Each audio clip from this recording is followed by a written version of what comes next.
Hello and welcome to Rocky's World, where I read for you. Today I will be reading an article from the Washington Post titled States Rush to Reopen is a Deadly Era, Models and Experts Warn, by William Wan, Carol Y. Johnson, and Joel Achenbach, dated April 22nd, 2020 at 8:35 p.m. By the end of the week, residents in Georgia will be able to get their hair permed and nails done. By Monday, they will be cleared for action flicks at the Cineplex and burgers at their favorite Greasy Spoon. And it will almost certainly lead to more novel coronavirus infections and deaths. As several states, including South Carolina, Tennessee, and Florida, rush to reopen businesses, the sudden relaxation of restrictions will supply new targets for the coronavirus that has kept the United States largely closed down, according to experts, math models, and the basic rules that govern infectious diseases. The math is unfortunately pretty simple. It's not a matter of whether infections will increase, but by how much, said Jeffrey Shaman, a leading epidemiologist at Columbia University. Closing America was hard, but it came with one simple instruction: everyone stay at home. There are no easy answers for the phase that comes next, especially with a continued lack of testing, contact tracing, and detailed guidance from federal health agencies, disease experts said. Instead, every state will conduct its own improvised experiment with thousands of lives in the balance. Many of the earliest reopenings will probably be confusing, chaotic, risky affairs, especially for states restarting their economies before most infectious disease experts and some mayors and residents believe it's safe to do so. South Carolina's governor issued an executive order this week reopening department stores and retailers previously regarded as not essential.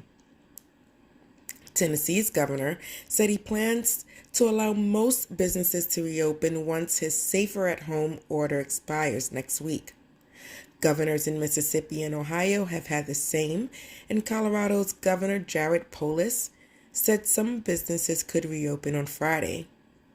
Some of those states, however, still struggling to contain outbreaks. In Ohio, where businesses are expected to reopen by next week, a prison has become one of the most worrisome outbreaks in the country, with more than 2,000 inmates testing positive. In South Dakota, more than 700 infections have shut down a Smithfield Foods meat packaging plant. And because South Dakota remains one of the few states without a stay-at-home order, one business said that it plans to go forward on Saturday with a race car drawing 700 spectators.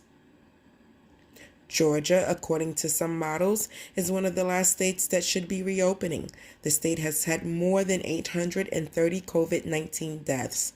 It has tested less than 1% of its residents, low compared with other states in the national rate. And the limited amount of testing so far shows a high rate of positives at 23%. On Monday, Georgia Governor Brian Kemp explained his own decision to reopen tanning salons, barbershops, massage parlors, and bowling alleys, saying, "I see the terrible impact of COVID-19 on public health as well as on the pocketbook."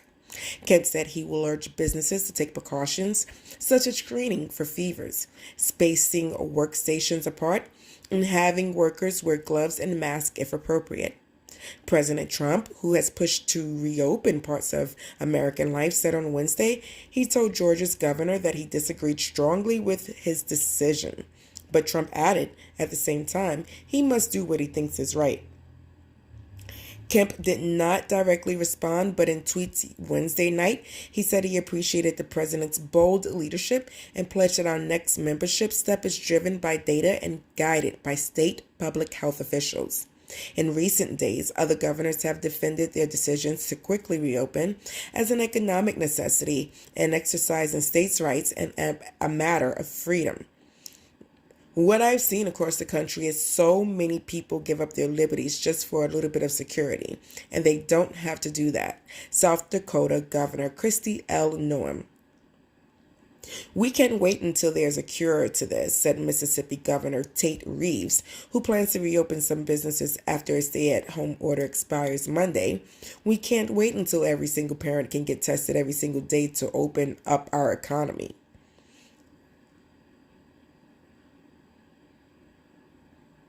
But even states proceeding more slowly, such as Massachusetts and California, will have to walk their residents through the coming experiment with competing pressures and voices threatening to drown out public health instructions. Quotes, as a country, we're unprepared, not just logistically, but mentally for this phase, end quote, said Michael T. Osterholm, a University of Minnesota infectious disease expert.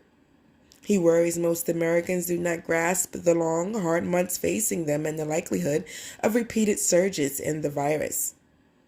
For a while, people were told all we need is to get past the peak. Then they started hearing all we need is testing. Meanwhile, the president keeps telling everyone that things are going to reopen in a matter of weeks, Osterholm said. The way you prepare people for a sprint and a marathon are very different. As a country, we are utterly unprepared for the marathon ahead. Rebounds inevitable.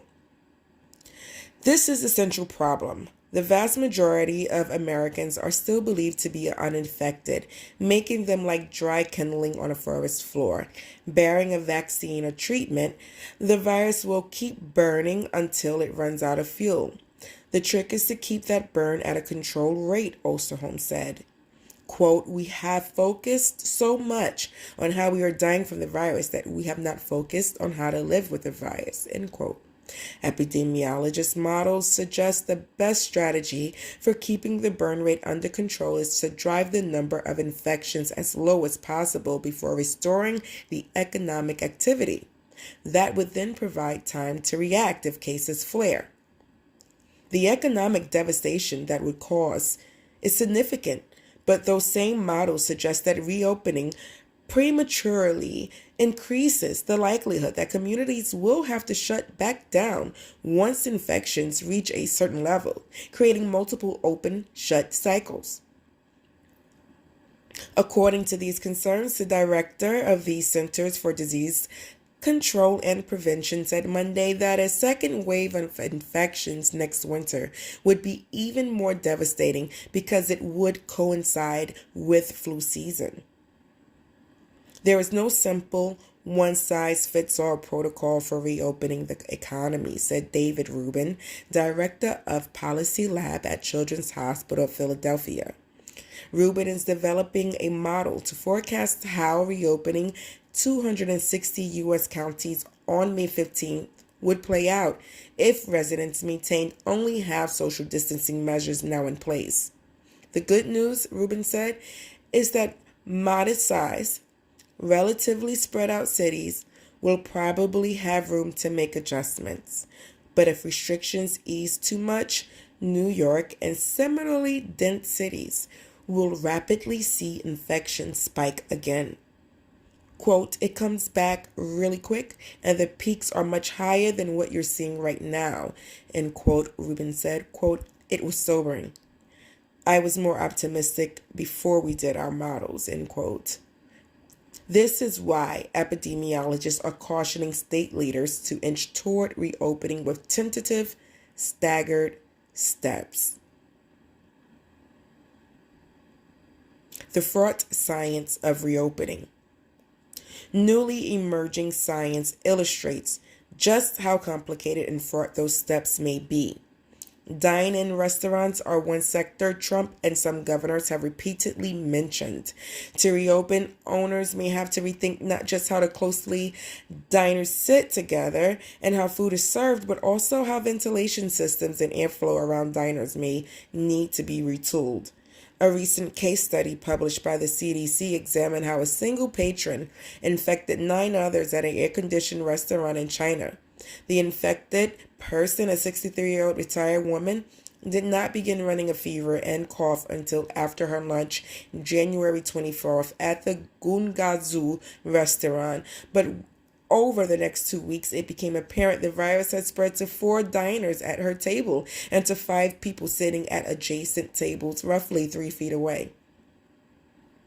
Researchers studying the seating arrangements believe an air conditioning unit propelled tiny viral droplets over distances that are normally safe between the tables. To prevent the spread of the virus in restaurants, we recommend increasing the distance between tables and improving ventilation, the researchers concluded. Donald Milton, a professor of environmental health at the University of Maryland School of Health, and the restaurant appears to have had an air conditioning unit popular in China and increasingly used in the United States that recirculates warm or cooled air with no intake or filtration. Milton said measures to make such a situation safe would include a ceiling fan paired with a better air filtration and ultraviolet lights that kill germs. But he noted that such measures would need to be designed to suit specific establishments. Studies emerging in the past week are also changing scientists' understanding of how the virus spreads, which would make efforts to reopen society even harder. A growing body of evidence suggests that the virus is most contagious in people before they develop a fever or even a tickle in their throat, and suggests that silent spreaders are seeding new cases. When severe acute respiratory system, or known as SARS, the cousin to this new coronavirus, emerged in 2002, Asian countries were able to stop it because people became physically ill roughly at the same time they became contagious. That made it far easier to isolate and prevent the spread of disease. A study published in the journal Nature of Medicine last week estimated that people infected with the novel coronavirus are contagious almost 2.5 days before symptoms appear, and that peak contagiousness occurs about 17 hours before people start feeling sick. In a sample of patients from China, the study estimated 44% of cases spread from a person to person before symptoms appeared. A study of Iceland's population found that 43% of the people who tested positive didn't have symptoms at the time of the test. And a recent New England Journal of Medicine study of 210 pregnant women in New York found that 14% tested positive but had no symptoms. And a recent New England Journal of Medicine study of 210 pregnant women in New York found that 14% tested positive but had no symptoms. Warnings from abroad. Warning signs are also emerging from abroad. For months, Singapore has served as an exemplar, with its pandemic response praised and emulated around the world. Despite its proximity to China in early cases, Singapore used massive testing and contact tracing to keep its disease curve flat.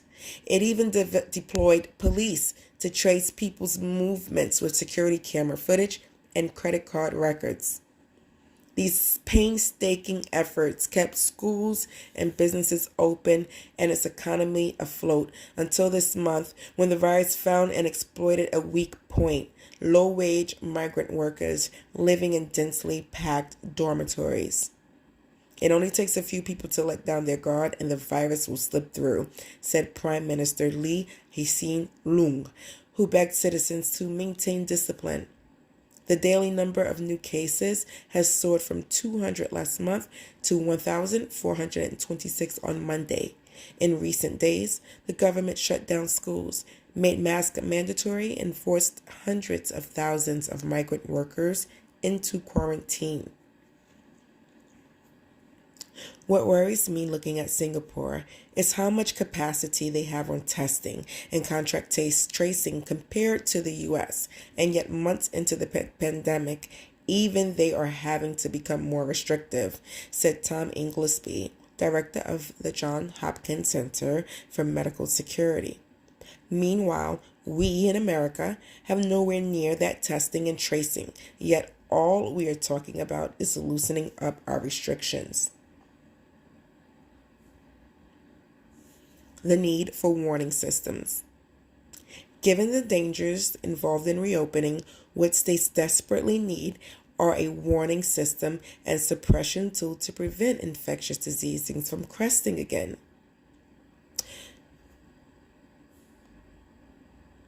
But states are jumping into their experiments without the two tools deployed by almost every other advanced nation: massive testing and contact tracing.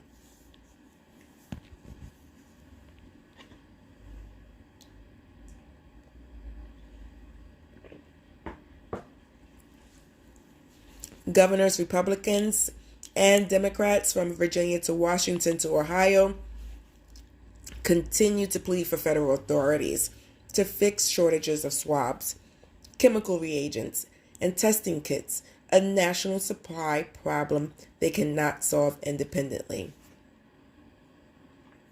Similarly, local health departments decimated by decades of budget cuts lack the money and the hundreds of thousands of workers needed to trace and quarantine everyone who comes into contact with infected people. By pushing responsibility for the pandemic response and reopening onto the states, experts said, Trump has freed himself to play the role of criticizer in chief. Already, he is criticizing governors for not reopening immediately, but if cases rise uncontrollably, he can criticize state leaders for reopening too early or mishandling it. Quote, it might be a clever and effective political strategy, but it leaves our country without any way to pull itself out of the current mess, end quote, said Jeremy Kaninik, who was in charge of U.S. foreign disaster assistance during the Obama administration. In Maryland, Republican Governor Larry Hogan's wife, who was born in South Korea, struck a deal to buy 500,000 tests from South Korea. Hogan said this week that he turned for help from a foreign government rather than the federal government after Trump made it clear over and over again that states have to go out and do it ourselves. In Massachusetts, state leaders have partnered with a nonprofit that works mainly in the developing world to hire and train contact tracers. But such efforts, born of desperation, will only go so far without federal intervention and funding, public health experts say. Even if a handful of states find some way to shore up testing and contact tracing, the virus could rage on in neighboring states, throwing off sparks that can ignite new outbreaks. Quote, the only tool the governors have had so far is the clampdown because it deprives the fire of oxygen.